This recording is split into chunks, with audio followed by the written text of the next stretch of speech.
The Discovery. Captain Thylex stared at the massive object floating in the void ahead of his exploration fleet. After 30 years of deep space reconnaissance for the Zephyrian Empire, he thought he had seen everything the galaxy could offer. But this was different. This was impossible. The ship stretched nearly 4 kilometers from bow to stern, its hull scarred and darkened by decades in the cosmic void. What made Thylex's 3 hearts race wasn't its size, but what it represented. The design was unmistakably human, belonging to the mysterious species that had vanished from galactic affairs 50 years ago. "Captain," called Science Officer Keth from his station, his voice trembling with excitement. "Long-range scans confirm it. That's definitely a Terran vessel. The energy signatures match archived data from the old Earth transmissions." Thylex nodded slowly, his scaled fingers drumming against his command chair. 50 years ago, Earth had been broadcasting across the galaxy, sending messages of peace and offers of trade to any species willing to listen. The humans had seemed eager to join the galactic community, sharing their art, music, and stories with anyone who would receive them. Then, without warning, the transmissions stopped. Earth went completely silent. When other species finally sent expeditions to investigate, they found empty space where the Sol system should have been. No planets, no debris, no explanation. An entire star system had simply vanished, taking humanity with it. Any signs of life aboard? Thylex asked, though he expected the answer. Ships didn't survive 5 decades in deep space with living crews. Keth's expression changed as he studied his readings more carefully. "Sir, this is strange. I'm detecting massive power sources throughout the vessel. The ship appears to be in some form of standby mode, not completely dead." This was unexpected. Thylex ordered his fleet closer, watching as the human vessel grew larger on their screens. The ship's design was unlike anything in Zephyrian databases. Where most species built their vessels for efficiency or beauty, the humans had created something that looked both elegant and impossibly sturdy. The hull showed signs of long travel, but the underlying structure appeared sound. "Captain," Communications Officer Vex interrupted, "I'm picking up automated signals from the vessel. It's broadcasting on multiple frequencies, but the messages are encrypted." "Wait." She paused, manipulating her controls. "Sir, one of the signals just changed. It's responding to our presence." The bridge fell silent except for the hum of their instruments. A responsive automated system meant someone had programmed the ship to react to visitors. But why would the humans create such elaborate preparations for a simple colony ship? "Take us closer," Thylex ordered. "Prepare a boarding party. I want to know what happened to these people." An hour later, Thylex led a team of 12 Zephyrians through the airlocks of the human vessel. The ship's automated systems had actually opened docking bays for them, guiding their shuttles to safe landing zones, as if welcoming long-expected guests. The interior of the ship was breathtaking. Where Zephyrian vessels were built for pure function, the humans had created spaces that felt alive. Corridors curved gracefully through the ship, lined with what appeared to be growing plants despite decades in space. Soft lights activated as they walked, illuminating artwork and displays that seemed to tell the story of human civilization. "Captain," called Security Chief Grox, his voice echoing in the vast corridors. "These aren't just decorations. Every piece of art, every display, it's all connected to massive computer systems. This entire ship is like a library." Thylex examined one of the displays more closely. It showed images of Earth before the disappearance. Vast cities, beautiful landscapes, billions of humans living in apparent harmony. But there was something else in the images, something that made him uncomfortable. The humans in these pictures didn't look like a species preparing to flee their home. They looked like people with a plan. The boarding party made their way deeper into the ship, following corridors that led toward what appeared to be the vessel's heart. The architecture grew more impressive as they traveled, with soaring chambers that seemed designed to house thousands of people. But where were the colonists? They found their answer in the ship's central section. The chamber that greeted them was enormous, stretching up through multiple decks like a vast cathedral. And filling the space from floor to ceiling were rows upon rows of cylindrical pods, each one glowing softly with internal lights. Hibernation pods, breathed Keth, his scientific training immediately recognizing the technology. Thousands of them. Captain. They're all active. There are people inside. Thylex approached one of the pods and peered through its transparent surface. Inside, suspended in some kind of preservation fluid, was a human female. She appeared to be sleeping peacefully, her face serene and unchanged by the decades that had passed. According to the pod's displays, she had been in hibernation for exactly 50 years. All of them. Thylex asked, though he could see the answer for himself. Every pod in the vast chamber showed signs of active life support. Somehow, impossibly, the humans had maintained their colonists in perfect hibernation for half a century. But as the Zephyrians explored further, they discovered something that made the hibernation technology seem simple by comparison. Each pod wasn't just keeping its occupant alive. The humans inside were connected to a vast computer network that spanned the entire ship. Their sleeping minds were linked together, sharing dreams, thoughts, and experiences across the decades of their journey. Captain, Keth called from a control station he had managed to access. You need to see this. The ship's logs are incredible. These people didn't just leave Earth randomly. This was planned down to the smallest detail. The log entries painted a picture that challenged everything the galaxy thought it knew about humanity's disappearance. According to the records, Earth's governments had detected something in deep space 50 years ago. Something that had prompted them to launch not just one colony ship, but hundreds of them, all sent to strategic locations across the galaxy. But the logs raised more questions than they answered. Why had Earth gone silent if they were actively colonizing the galaxy? What had they detected that prompted such massive preparations? And why were these colonists still asleep after 5 decades of travel? The answer came from an unexpected source. As the Zephyrians continued their exploration, the ship's computer systems began responding more actively to their presence. Displays activated throughout the vessel, showing star charts, technical schematics, and most disturbing of all, real-time data about Zephyrian fleet movements across the galaxy. How are they getting this information? Thylex demanded. Our ships use encrypted communications. Keth worked frantically at a human control station, his translator struggling with the alien interfaces. Captain, I don't think they're intercepting our communications.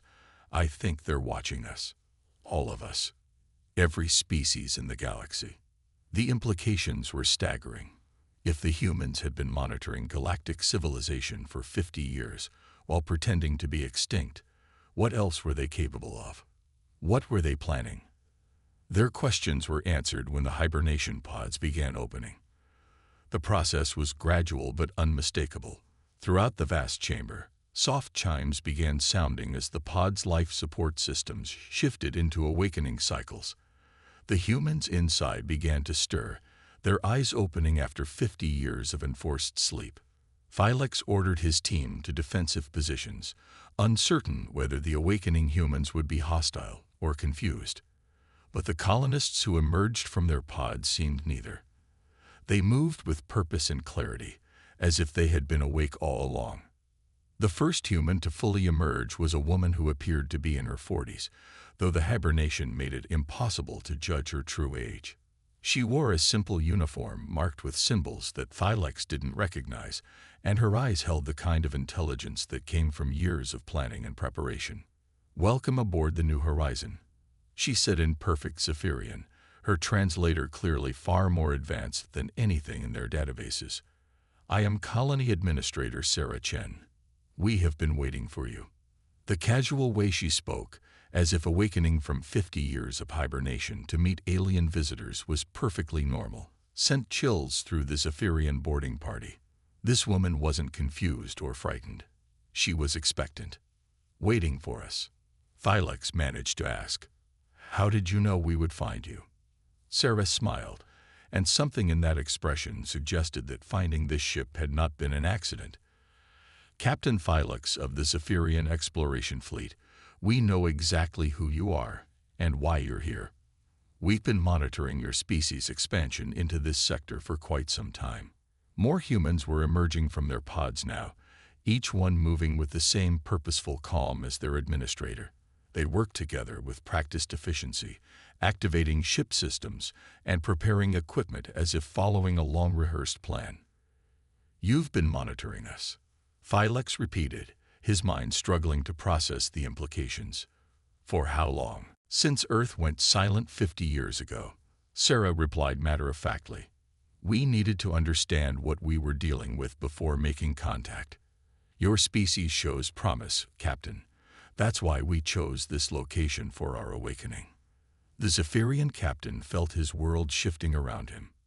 Everything he thought he knew about humanity's disappearance was wrong. These people hadn't fled Earth in desperation. They had left as part of a carefully orchestrated plan that spanned decades and involved technology far beyond what the galaxy had credited them with possessing. "What happened to Earth?" he asked, though he was beginning to suspect the answer would be even more shocking than the question.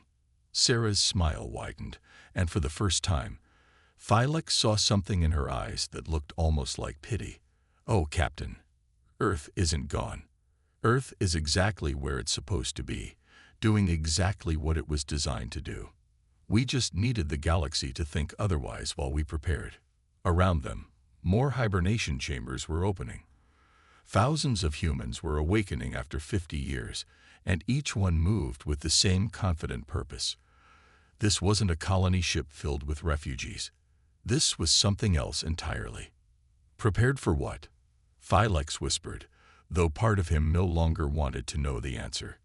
Sarah gestured toward the massive displays that were now showing real-time images of space around them.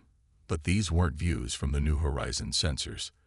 These were images from hundreds of locations across the galaxy, all showing similar scenes.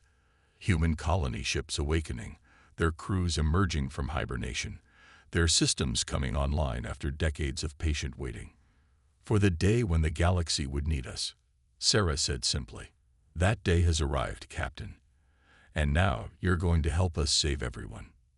The truth unveiled. Captain Phyllis stared at the displays showing awakening human ships across the galaxy, his mind reeling from the implications. "Save everyone from what?" he asked, though something deep in his gut told him he wouldn't like the answer.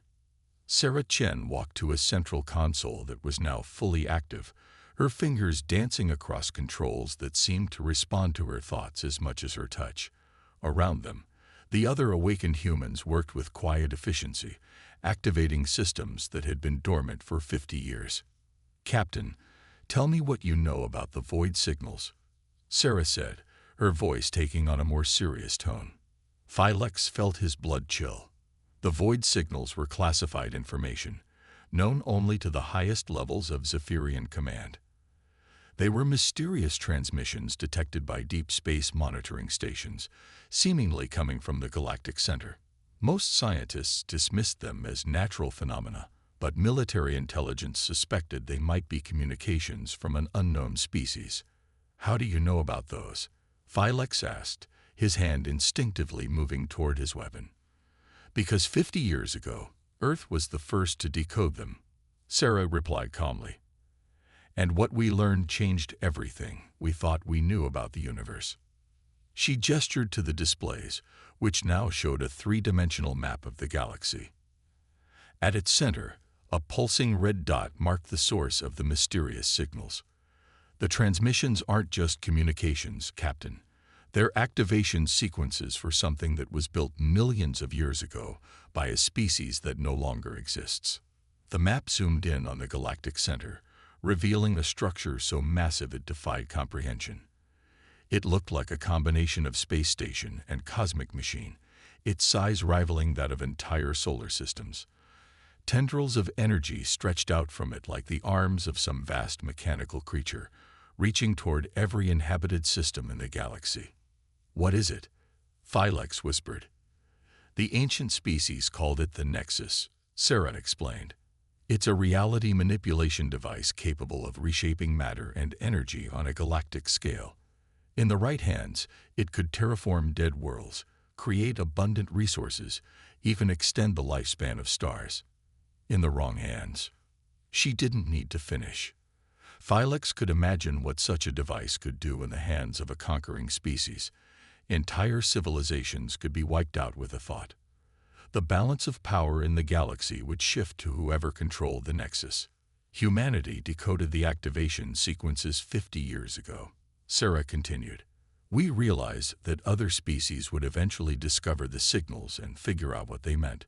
Some would try to claim the Nexus for themselves. Others would try to destroy it, potentially damaging the fabric of space-time itself. More humans had awakened now, and they were bringing online systems that Phylex hadn't even noticed during their initial exploration. The colony ship was revealing itself to be far more than it appeared. Weapons that had been hidden in the hull were extending into firing positions. Manufacturing bays were opening to reveal partially completed spacecraft. Most shocking of all, entire sections of the ship were beginning to unfold like some vast mechanical flower. So Earth decided to disappear, Phylex said, beginning to understand. You made the galaxy think humanity was extinct while you prepared for this. Not just prepared, Sarah corrected. We've been actively working. Every human colony ship you see awakening was positioned at a strategic location.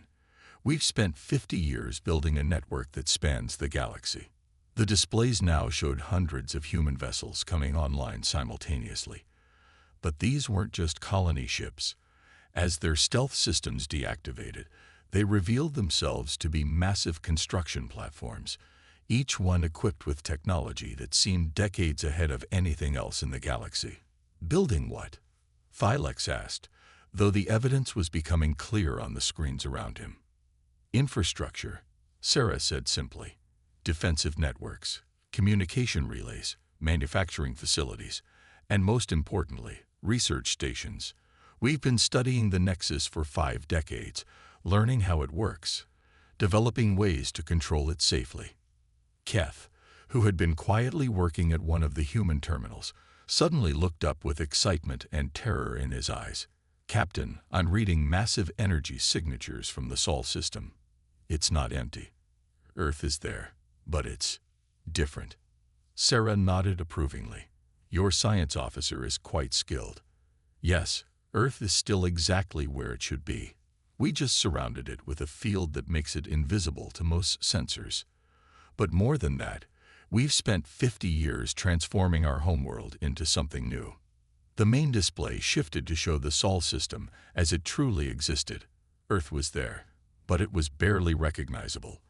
The planet was surrounded by enormous orbital platforms that dwarfed any megastructure the Zephyrians had ever conceived. Ships the size of moons moved between the platforms, while streams of materials flowed from mining operations throughout the system. Earth has become the galaxy's largest shipyard, Sarah explained. Every day for 50 years, we've been building vessels, weapons, and defensive systems, not for conquest, but for protection. Phylex felt overwhelmed by the scope of what he was seeing. Protection from what? The species that built the Nexus is extinct. But the Nexus isn't, Sarah replied. And 3 days ago, someone activated it. The displays changed again, now showing the galactic center in real time.